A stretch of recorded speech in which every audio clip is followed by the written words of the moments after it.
বাঁশ দিয়ে তৈরি আসবাবপত্রের চাহিদা এত বেড়েছে যে এই মার্কেটের সাইজ ৮৮ বিলিয়ন ডলারেরও বেশি হয়ে গিয়েছে। আপনি জেনে অবাক হবেন, চীন থেকে আমদানি করা বাঁশ দিয়ে তৈরি আসবাবপত্রের চাহিদা আমাদের দেশে দিন দিন ব্যাপক হারে বৃদ্ধি পাচ্ছে এবং এই খাতে কয়েক হাজার কোটি টাকার পণ্য আমদানি করতে হচ্ছে চীন থেকে বাংলাদেশকে। আজকের এই ভিডিওতে আমি দেখাবো কিভাবে আপনি চাইলেও চীন দেশ থেকে এই সকল মেশিন নিয়ে এসে দেশীয় বাঁশ ব্যবহার করে তৈরি করতে পারেন ব্যাম্বো কাটিং বোর্ড থেকে শুরু করে বিভিন্ন বাঁশের আসবাবপত্র। প্রিয় দর্শক, শুরুতেই দেখতে পাচ্ছেন একটা নির্দিষ্ট অনুপাতে বাঁশগুলোকে কাটিং করা হয়, তারপরে একটা স্বয়ংক্রিয় স্পিনিং কাটারের ভিতরে প্রবেশ করানোর পরে বাঁশের বাহিরের আবরণ এবং ভিতরের বাঁধগুলো পরিষ্কার করে পুরো বাঁশটাকে একটা ফাঁপা পাইপের মতো বানিয়ে ফেলা হয়। এখান থেকে স্বয়ংক্রিয়ভাবে পরিচালিত হয়ে বাঁশটার একটা প্রান্ত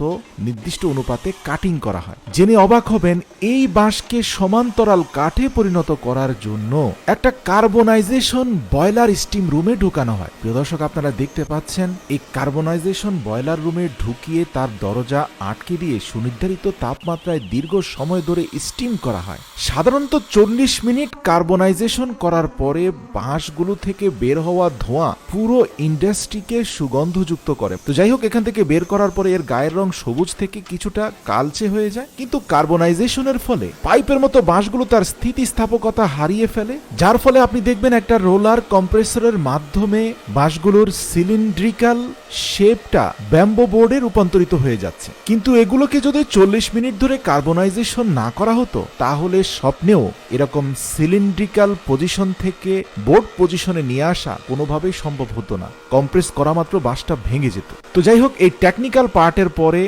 স্টেকিং বোর্ডগুলোকে ধাপে ধাপে সাজিয়ে, মানে একটার উপর আরেকটা রেখে অনেকগুলো বোর্ডকে কয়েকদিন ড্রাইং রুমে রেখে দেওয়া হয়। আর এই ড্রাইং রুমে হিট দেওয়া হয় সাধারণত উচ্ছিষ্ট যে বাঁশের টুকরো অংশ বা বিভিন্ন কাঠ রয়েছে সেগুলো দিয়ে আগুন জ্বালিয়ে তাপ সৃষ্টি করা হয়, যার ফলে কার্বনাইজেশন প্রক্রিয়া নষ্ট হয়ে সেই ব্যাম্বো বোর্ডগুলো শক্তপোক্ত বাঁশে রূপান্তরিত হয়ে যায়। তবে মাথায় রাখা হয়, ব্যাম্বো বোর্ডের ময়েশ্চার কন্টেন্ট যেন মিনিমাম 15% থাকে। একেবারে পরিপূর্ণ শুকিয়ে ফেললেও কিন্তু এর কোয়ালিটি ভালো থাকবে না। প্রিয় দর্শক, এর পরে চলে যায় ট্রিমিং সেকশনে। সেখানে সুনির্ধারিত মাপে প্রত্যেকটা ব্যাম্বো বোর্ডকে কাটিং করা হয়। আপনাদের জানিয়ে রাখি, এখানে বিভিন্ন ধরনের, যেমন কিচেন ওয়্যার হিসাবে রান্নাঘরের স্প্যাচুলা, স্পুন অথবা চপিং বোর্ড, বিভিন্ন কিছুই কিন্তু তৈরি করা হয়। এই যেমন স্ট্রেট লাইন ব্যাম্বো স্ট্রিপ তৈরি করা হয়, আবার পাশাপাশি চপিং বোর্ডের জন্য পূর্ণাঙ্গ অনেকগুলো বাঁশকে রিসাইজ করা হয়। তো প্রিয় দর্শক, একটা ব্যাম্বো চপিং বোর্ড যে পরিমাণ মোটা হয়, একটা বাঁশ কিন্তু অতটা মোটা না। আপনারা দেখতে পাচ্ছেন যে দুটো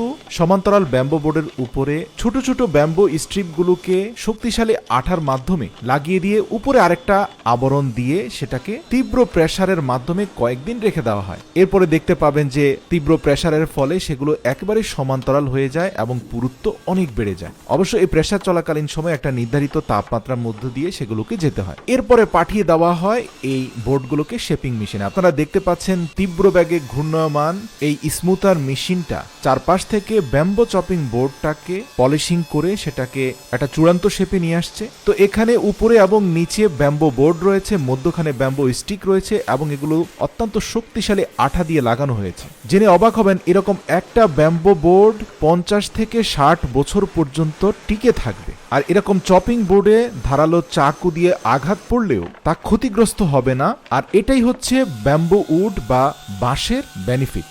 এরপরে ম্যানুয়াল ইন্সপেকশন করা হয় এবং ম্যানুয়াল ইন্সপেকশনের পরে নির্ধারিত কোম্পানির নাম এবং পণ্য সম্পর্কে বিভিন্ন বর্ণনা লেজার মেশিনের মাধ্যমে এঁকে দেওয়া হয় এবং সর্বশেষ ভার্জিন অলিভ অয়েল দিয়ে ভালোভাবে পলিশ করার পরে আপনারা দেখতে পাবেন যে কত চমৎকার হয়ে গিয়েছে ব্যাম্বো চপিং বোর্ডটা। চূড়ান্ত ধাপে সেটাকে প্যাকেজিং করে বাজারজাত করা হয়।